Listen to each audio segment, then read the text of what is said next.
Now let's take a look at the top end of the screen. And you'll see here we have some buttons along the top. Fields, tables, breakpoints, watch points, calls, overview and settings. Now these buttons allow us to enter different modes of the ABAP debugger. And at the moment we are in fields mode. And this is the default mode when you start the ABAP debugger. To change the different modes, just click on the button. So for example, tables, breakpoints, watch points, and so on.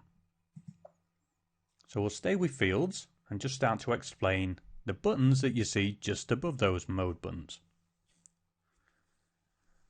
The first one we have is single step, and that's a shortcut key of F5.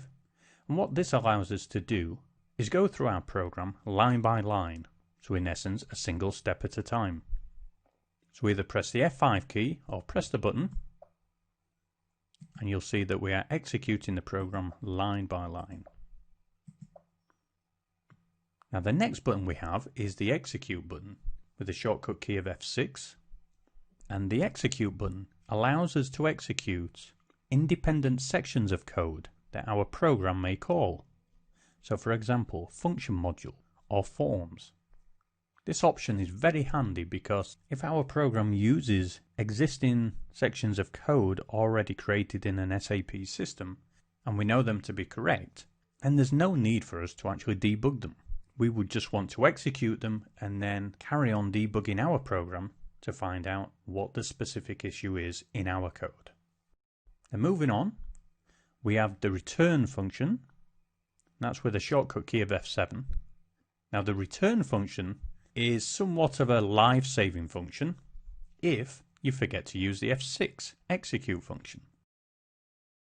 So for example, if we step by step go through the lines of our program and we use the F5 key to step into a working function module that may contain hundreds if not thousands of lines of code, well, because we know this function module already exists, it's probably the case that we don't want to debug it.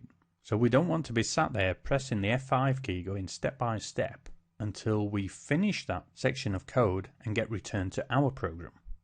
So by pressing the F7 key, the return function, it allows you to execute all the remaining code within that specific function, and then you will be returned to the line of code within your program that calls that function.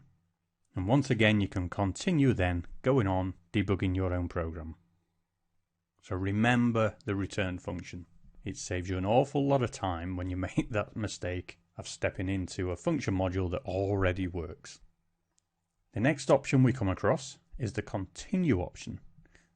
And this has a shortcut key of F8. Now the continue option allows you to basically continue your program without going step by step, line by line. If I was to press this button now, which I will, you'll see the program zooms along and it executes the whole program and shows us the final results. So let me step back and get into the debugger again. Now it has one other function, which is, as well as zooming through the whole program, you can also get it to just zoom to the line of code where you place your cursor. So for example, I'll place the cursor here in this select statement, and if I press the F8 key, you'll see the execution has zoomed down to where the cursor was and then pauses there for us to then choose what to do. So we can go step by step or press the zoom continue function again and it completes the program.